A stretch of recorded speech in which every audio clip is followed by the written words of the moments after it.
All right. Hi, everyone. This is Curt Verone.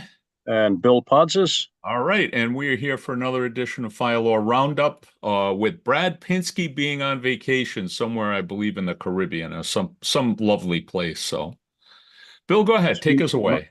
must be nice. Yeah. Now, the first one we have concerns this CNG uh, powered vehicle explosion from February of this year that took place out in LA. It's a pretty well known incident. It's been in the magazines and online. There's videos of it online. If these guys did not have a guardian angel with them that day, I don't think anybody in the fire service ever had. Um, they were dispatched to a truck fire, a vehicle fire, which turned out to be the tractor portion of a tractor trailer. It did not have a trailer on it. Unknown to them, it was a CNG powered vehicle, and they initiated extinguishment operations. And one of the two saddle tanks let go. And if you look at the videos that are available online, there are several, and they're all very short clips, but it is absolutely amazing to see the destruction and um, frightening to see their gear in the street. Obviously, where EMS attended to these firefighters. But anyhow, this has resulted now in a lawsuit alleging negligence, strict liability, breach of warranty on behalf of the manufacturer of the truck and including the driver as well, claiming that she failed to warn them when they got on scene, telling them that this was a CNG vehicle. Yeah. So, Yeah, you would think that. I don't know what the details of her not reporting it, whether she was injured or whether she ran away from the scene or what, but you would think the driver would, especially seeing the firefighters aggressively attacking the fire, to let them know. And maybe she assumed that they knew that it was CNG powered, but those are, I mean, I don't know about California. Those are not very common back here. they're becoming very common here. Are they really in New York? In the Hudson Valley of New York, yeah, they're becoming very common. And one thing that I just learned about last week are these things called mobile pipelines, which are mobile fueling stations, for lack of a better term. In this area, there's only two fixed fueling locations, and they're both on the east side of the Hudson River. So the vehicles on this side either have to make that trip or they have to have fuel delivered to them. And it's coming in trucks that are set up in various ways, containing huge amounts of CNG, far Well, more. let's get to the focus on the allegations in the Yep. lawsuit here, because Yep, sorry. we've got some strict liability concerns, we've got some breach of warranty concerns, and then more run-of-the-mill negligence allegations. And I think it's something that we don't talk about a lot here, but strict liability. And one of the concerns I have is whether or not this is really a strict liability situation. Folks who are engaged in ultra hazardous activities. And, in law school, we talk about the person who owns a lion or a tiger, Yep. okay, or someone who's doing blasting. They're engaged in an ultra hazardous activity. And when you're engaged in those types of activities, the law makes you strictly liable for anything that happens, even if it's not your fault. You're strictly liable. And the idea behind that is so that when you're engaged in those ultra hazardous activities, you go beyond what the reasonably prudent person would do. You've got to make sure, no matter what, you don't have a problem. Correct. And so I guess my question, and I'll open it up to you, is whether or not CNG would be, or having a CNG powered vehicle is really one of those ultra hazardous activities. At first blush, I would say no, but I haven't researched this in depth. Um, CNG is in our homes. How many people have kitchen ranges that are powered by natural gas? Well, yeah, but I think, CNG is, I guess it'd be like liquid propane. It's a little Right. bit, So, the gas coming to your house is at a quarter pound so, but, PSI. So, but the substance itself is ubiquitous. right. Yes. Yeah. Right. So I I don't would know. I guess imagine, that, I would imagine that there have to be standards for how these vehicles are built. Yeah, and again, I didn't read the complaint with that in mind, but I do wonder whether or not their breach of warranty claims or perhaps their negligence claims may allege that they failed to comply with national standards or national or DOT guidelines, because now you start getting into a really advanced area where strict compliance with federal safety guidelines may offer a safe harbor to the manufacturer. It may not as well. And there's a lot of, there's the general rule and there's the exception, and then the exception to the exception, and you go down this rabbit hole there. Mhm. But I think that there's certainly the product liability aspect of this is certainly going to be important. But the straight negligence action is another aspect, and certainly I think the driver's got some questions that she's going to have to answer. Right. But like you said, we don't know what her condition was, her situation. Right. But I was also intrigued by the allegation of improper design, Yeah. and improper maintenance, etc. Mhm. That's not fleshed out. I didn't see where that was fleshed out. Yeah. My, And I remember studying a case in law school because I could see immediately. I was a firefighter in law school, so I was looking at these cases from that perspective. And there was one case that we talked. I think it was a railroad case, but it said that even just because you comply with national standards does not give you immunity from liability. It's not, because it's possible for the reasonably prudent manufacturer to go beyond what the minimums of the national standard or the minimums of the federal DOT requirements would be. So I think that, and again, I haven't studied that area, but I think that that's at least on the table here, that even if they did, now you certainly got a factual question, did they comply? And then you have another question, would the reasonably prudent manufacturer have gone beyond what the minimums are and taken additional precautions, at least signage? You would think there'd be some sort of signage on the vehicle. well, the problem with the signage is, to my knowledge, the only thing that's required is a small sticker on the left front of up by the headlight, Mhm. and one on the rear. Well, under fire conditions, smoke, middle of the night, 3 a.m., the thing gets rubbed off, it gets vandalized, whatever. How easily are you going to see this thing? Yeah, And my understanding was the vehicle was on fire when they got there. It right. was involved. It was so you're not going to go looking for little stickers. That's not your priority. Yeah. Well, we'll leave that one open because Well, but these things are so new. maybe not the nozzleman, but one of the company officers that should be part of your size up, I would think. We can't go doop doop doop doo doo. Somebody's got to be responsible for uh, But evaluating that. I think these vehicles are being so new on the road. You just automatically go into your standard practices. Yeah. It's not ingrained in you yet to be looking for these little stickers. Well, again, somebody is, and maybe that's one of the lessons learned out of this. I assume I don't know if NIOSH is going to investigate this or if we got some sort of an written research into the causes here.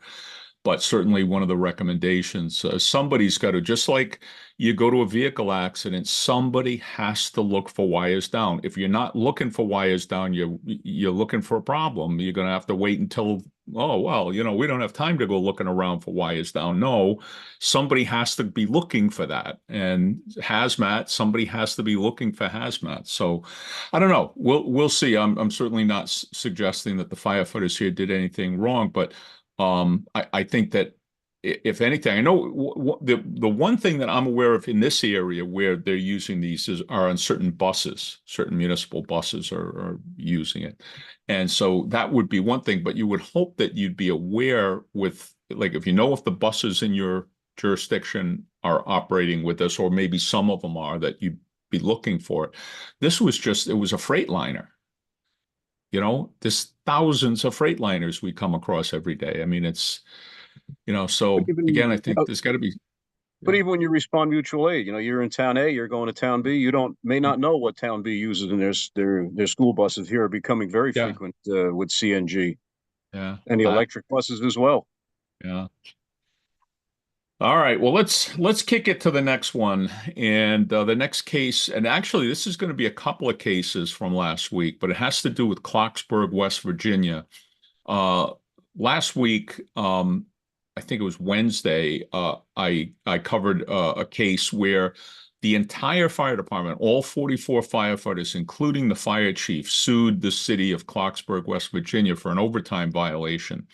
And I think there's a lot of interest in that, but we've got some follow-up on that that I'll talk about in a little bit. But the situation was that apparently going back a long ways, back as long as folks that are currently in the city and the department recall, the firefighters were paid on an annual salary, and which is fine. There's a big misunderstanding about paying people by salary. Just because you pay somebody by salary doesn't mean they're exempt from overtime. You can pay people hourly, you can pay them daily, you can pay them weekly, you can pay them monthly, you can pay them annually, okay, under the FLSA.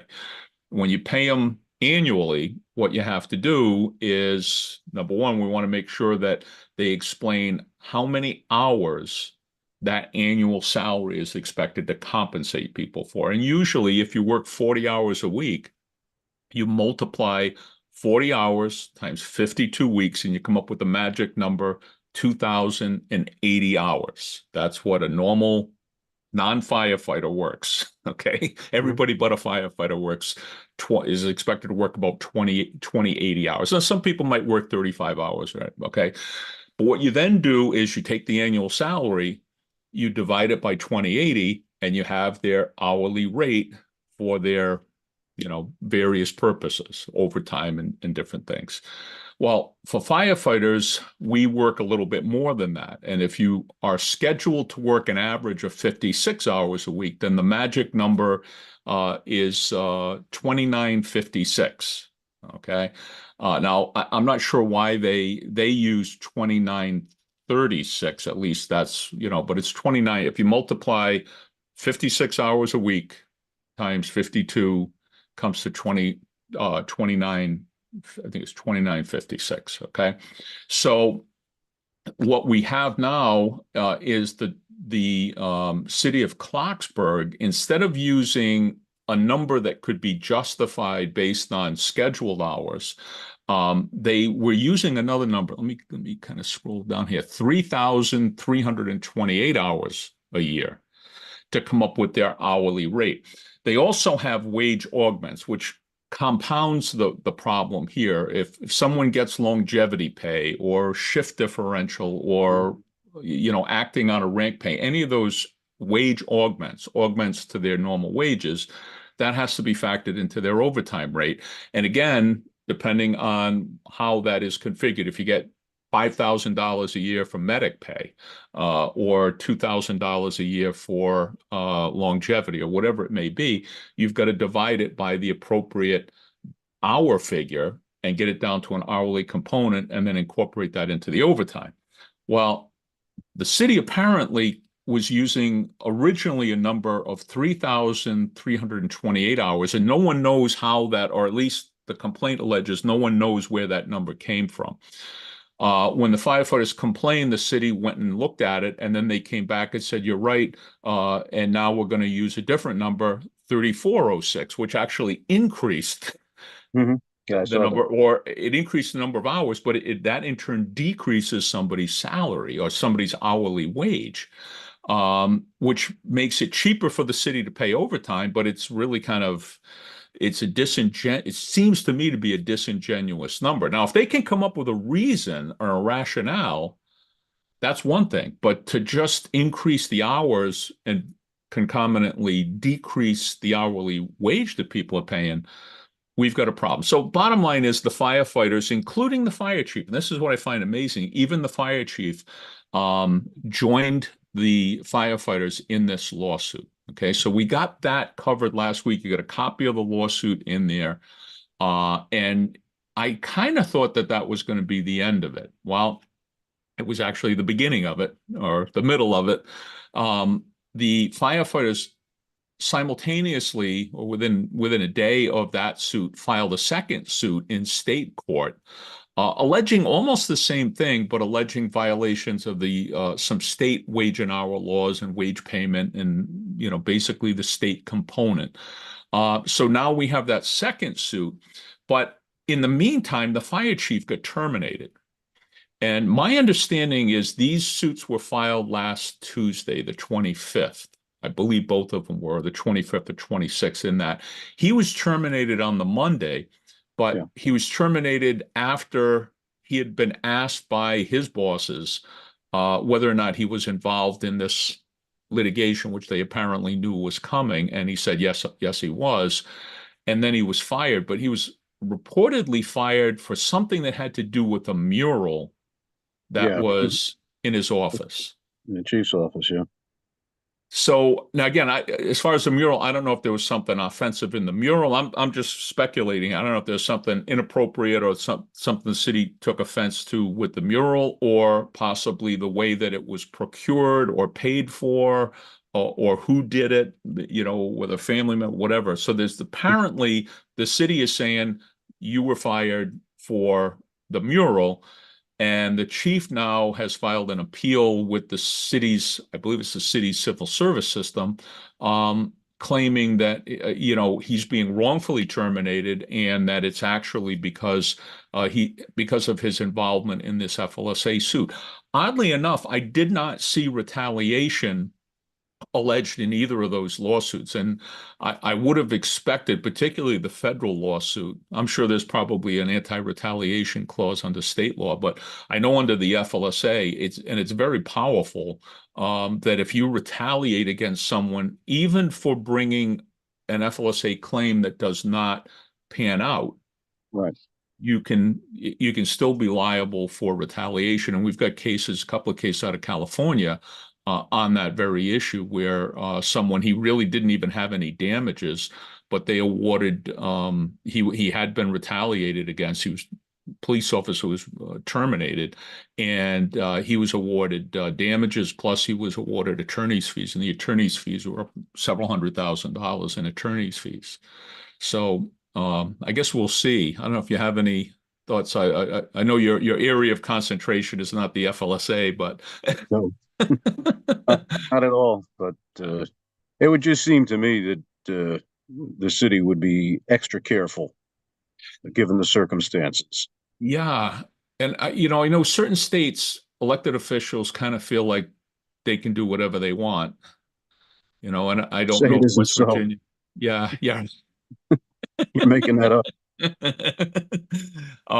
But so I don't know if West Virginia is one of those, or whether there's more going on here, and I do know that occasionally firefighters will bring lawsuits to try to cloak themselves under the protection Right. of You being spoke a about that. whistleblower or something. So I don't know. It just seems to me though that he would have, if the chief was the only one who filed the lawsuit, then you say, oh, he was trying to claim, tee up a retaliation claim. But it looks like the entire fire department, at least as far as I can see, all 44 members of the department were involved in it.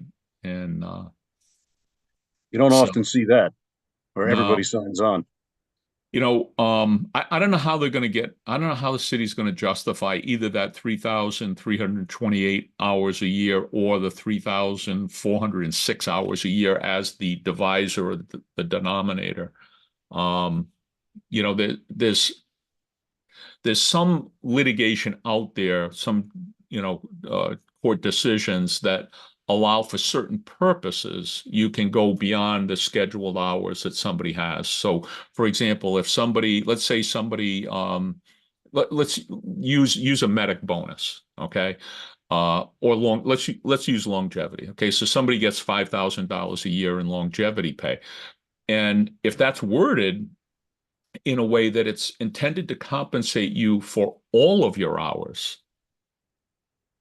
then, and the city can show that with people's scheduled hours plus overtime, they average 3,406 hours.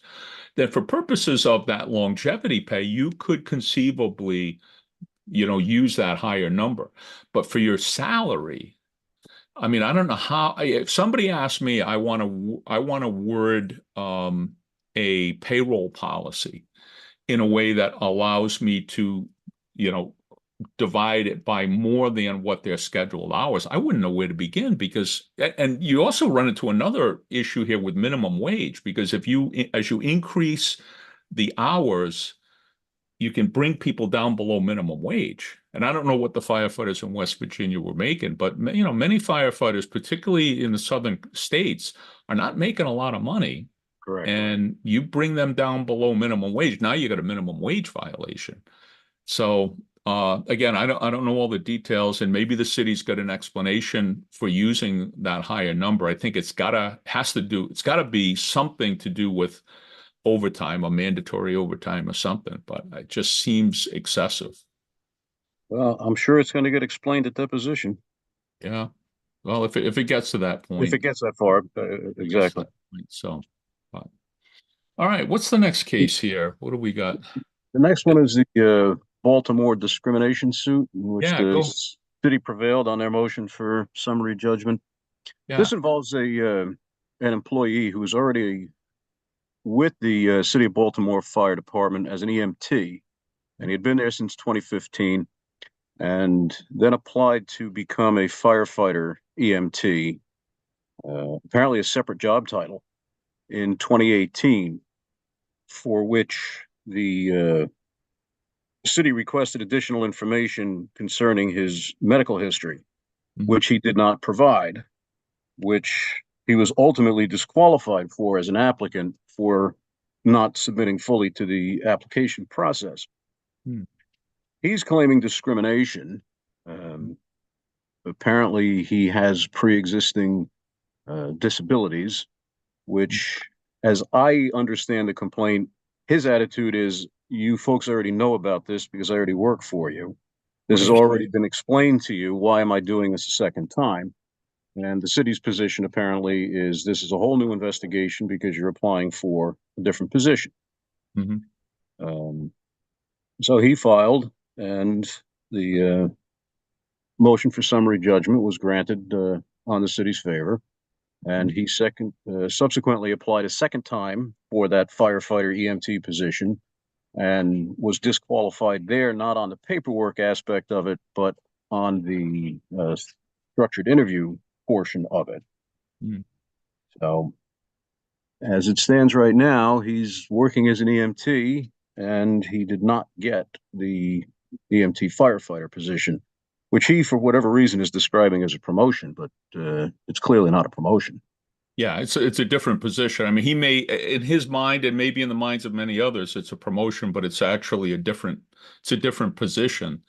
And according to the civil service regs in the city, you've got to go through that hiring process. So, interesting case. Here's a person with a disability. No question, he's got a disability, and he's claiming that he didn't get the job because of the disability, but the court made it clear that if the employer comes up with a legitimate, non-discriminatory reason for not hiring you, you've got to come up with some way of showing, whether it's an email or a text message or a letter or something indicates some proof that their motive was not, was discriminatory and not for the stated reason. So the whole idea of pretext, that they were using his failure to submit the required medical paperwork as a pretext for not hiring him, but there was no evidence of that. And no, the court even uses the term legitimate reason. Right. It's, to me, it seems pretty rock solid on, for the city's on the city's behalf. Yeah. So we'll see. We'll see if it goes up on appeal. But as of right now, chalk one up for the city of Baltimore on that one. The last one here is it's an interesting case out of Atlanta, and it goes back to something that we've mentioned a number of times before, that YouTube is really, really strict on us. They have these bots that kind of go through every word that we say and analyze it. These are not people that go through it, but they're bots that go through it, and they flag our posts if we mention this particular word. If you're wondering what that word is, you can look on the blog and you'll see it. It's a phenomena that happened, started in 2020 with a certain disease that caused a lot of problems in society. So we have already been cited once for apparently we were talking about what a court ruled or what parties in a case ruled, and YouTube didn't want to hear it, that we said something that violated their standards because we basically said what the court said or what the party said. So rather than do that, we're not even going to mention that magic word. We're going to call it YouTube. So whenever you hear me say YouTube, you can replace it for another word that has 5 letters, beginning with C and ending in D. Okay, so what we've got is we got a battalion chief who developed this YouTube disease back in 2021. I believe it was August of 2021. So now we're into this YouTube disease for quite a while here, and but he claims that he contracted it while he was working. So I think there's really 4 questions I've got in this, but one of them is, was he actually exposed factually? Was he exposed at work? Is this, and maybe the first question is, was he actually exposed at work? And number 2, should it have been treated as a line of duty condition? Okay, which I think both of those could be answered in the affirmative, but bottom line is he contracts this YouTube disease, and he develops what has been referred to as long YouTube. Okay, so he's got these respiratory symptoms over a long period of time, and it's been considered to be a case of this severe long YouTube disease. So now the firefighter has exhausted. He's been put on his own sick leave. He's exhausted all of his sick leave. He actually has some protection under the FMLA, Family Medical Leave Act, which is Brad's favorite topic. And he says that, attorneys aren't knowledgeable enough about it, so they don't leverage it. And I really would wonder whether or not that might be the case here. But bottom line is he exhausts all of his leave, and now he has to go to light duty. Some sort of a light duty or an administrative assignment, maybe training or headquarters or whatever. And he's denied that. And he's told that only people who have a line of duty injury or a line of duty condition are allowed to go to light duty. So he's suing now, claiming that he's requested an accommodation. Number 1, he has a disability. He has this long YouTube disease, which being a disability. And number 2, he's made a request for a reasonable accommodation, which is give me a light duty position. And that's been denied based on the fact that the city is drawing a distinction between line of duty and non-line of duty. So my question is, why isn't this line of duty? If he contracted it on duty, and I think also most fire departments were given the benefit of the doubt to people who were contracting this condition, given the prevalence and the fact that you're out there in the public being exposed to it, treating people who have it. And it seems, and I believe the feds were pretty generous in terms of reimbursing fire departments for any of the costs associated with people who contracted the disease, and they're backfilling the spots and all the rest of it. So bottom line is, there's a couple of questions that I think have to be answered. And one, factually, did he contract it at work? Number 2, shouldn't it have been a workers' comp issue? Therefore, he should have qualified for light duty. So kind of put that in number 1. The next big area here of questions is, can a fire department limit its light duty positions to work-related injuries only? And I don't think they can. And I think there's quite a bit of case law out there on that you cannot limit it to just because it's if you're recognizing that you have light duty positions and you have someone with a disability, you can't limit that to just people who are basically a workers' comp type of a claim. And I don't know if you've got any experience in dealing with those types of cases. My frame of reference on this actually goes back to the police department, Yep. with line of duty not being, I'm sorry, light duty rather not being a defined term in the department. That's right. That's right. Especially up here, up in the Northeast. Yeah. I don't know of any department where it is defined. I'm sure some of them are out there, but Oh yeah. Well, many departments, I think historically have used light duty for work-related types of things. So if you get hurt, we're going to put you on desk duty. Okay. If on the law enforcement side, if you screw up and we got to take your gun away from you, we're going to put you on desk duty. You can dispatch whatever. Guys, you get hurt in the police department too. I said we. I said that. Yeah, I said that. If you're injured, yeah, if you're injured, fine. If you screwed up, fine. But the bottom line is those positions exist, and if they exist, you can't deny them to someone because they have a disability. That you've basically by the fact that you have created them and you allow them, you've acknowledged that it's a reasonable accommodation. Somebody's asking for a reasonable accommodation. So you would have to show that it's an undue hardship or that it's not a reasonable accommodation. Well, how can you say Mr. A contracted COVID? I just said it. Damn. Okay, well, let's erase that. I don't think we can. Okay. But Mr. A contracts a certain disease, and he is treated because it was at work.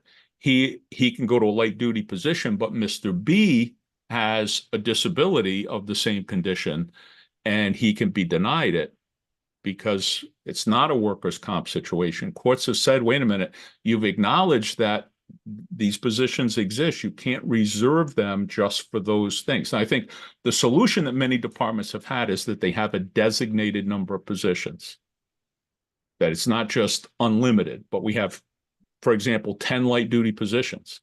Right. And that's Brad it. was talking about this the other week. Yeah. And I think that's a better solution to it. Absolutely. If you don't, because you can't, if you've got a 200 person department, you can't have 150 people on light duty. But if you have an established maximum number, it takes the appearance of whimsy out of it. Exactly. And now you can debate whether or not it's a reasonable accommodation to go to 11 or 12. But I think as long as you're consistent in that, but to just say we're going to grant, and this is fire departments and employers get themselves in trouble for other reasons, like they'll give somebody every Saturday off for medical reasons. Maybe they go for chemo on Friday, so they give them the Saturday off. But then you have somebody who wants every Saturday off for religious reasons. Well, you can't say it's okay for medical reasons, but not okay for religious reasons. You have to make the same accommodation. So it's either we make the accommodation or we don't make the accommodation. So I guess the threshold question, though, is how do you prove where the illness was contracted? Right. And that's why I see those 4 different issues. So, and I think it's easy to get it all kind of merged into one, but I think that's a really important issue. And I don't understand why he wasn't right from day one. So maybe there's a factual question there that the city is really going on, that this was not. I'll play devil's advocate. We've all gotten colds at work, during the winter time or whatever. And you've had to, I shouldn't say colds, you got it at work, but you've got a cold during the winter time and you're required to go to work and you can't because you're sick. So you take your sick time. That's been going on since time immemorial. Right. So the flip side of the coin is you're going to argue that point. How do you prove where you got that cold or where you caught the flu? Right. It's not like a needle stick where you've got documentation and you can prove where it happened, etc. Right. Yeah. And, I think in the early days of this YouTube condition here, we were very diligent about documenting the exposures. And we know what the incubation period is. And to the extent that there may have been an actual exposure, I think you're a little bit closer to connecting it to work than to sort of the common cold or the flu or what have you. But I mean, again, proof of that is a whole different thing. But I think if he can establish that he got it at work, now there's no reason to deny the accommodation. Right. So I think, and I don't know if the city had granted other people, particularly early in the, in this epidemic, if they had considered people who contracted it to have been on workers' comp. Well, early on, you had to stay home for 2 weeks, et cetera, very Right. strict protocols, and then they all got relaxed. Right, yeah, right. And the feds, basically reimbursed municipalities for all of that. So that was another part of it. So, but we'll see. That one's sitting there in U.S. District Court for the Northern District of Georgia. And we'll see how that all breaks out. Another part of this, I don't know how much of it is a big deal, but he was a battalion chief. So it wasn't like he was on an EMS unit where he was exposed to folks with the condition. But on the other hand, he was exposed to the people who were in turn exposed back at the firehouse. So, one way or the other. And that may play into the city's thought process too. If he's a high-ranking official, he's a battalion chief, there's only a certain number of spots for those folks. Where are we going to put him? Right. Well, I think it's, to me, it's easier to assign a battalion chief to an administrative spot than it is a firefighter. I should be able to expect a battalion chief to work on a policy or to develop maybe a RFP or RFQ for some equipment. Absolutely. But and deal with that. Whereas a firefighter, you wouldn't be able to expect that. I'll play devil's advocate. What if there's already somebody in that position on light duty? Now, well, right. But I mean, I think there's, to me, from my experience, it's always easier to find a staff spot for a chief than it is a staff spot for a firefighter. Right. I think, it's just, there's a lot more because we typically, most fire departments, they could always use additional chief officers at headquarters, whether it's, sorting through documents or even, if you're involved in litigation, pulling out all of the necessary paperwork to respond. There's always something to be studied. There's always something to be studied. There's always something to put a fresh set of eyes on. Yeah. So, but on a firefighter, I can agree because, just really how many firefighter level issues in an administrative capacity do you have? So in this case, it kind of cuts both ways. It goes to the exposure issue, also goes to, whether or not you could come up with a position for them. But I really think departments that draw this same distinction between line of duty injuries and something that's not considered line of duty, it's not a workers' comp issue, have really got to watch that, for their light duty policy, because courts have struck those types of policies down and saying, look, if you're acknowledging that you're making an accommodation for your firefighters who are injured on duty, you can't deny it to someone who was not injured on duty. And that's a big job too. I'm sure there's plenty of places that they could have found a home for them temporarily. Yep. So, all right. Well, that's all the cases we had for last week. And Bill, I thank you for pinch hitting here for Brad. I appreciate the invite. Effort. Yep. And that's going to do it for another edition of Fire Law Roundup. We'll see you all next week.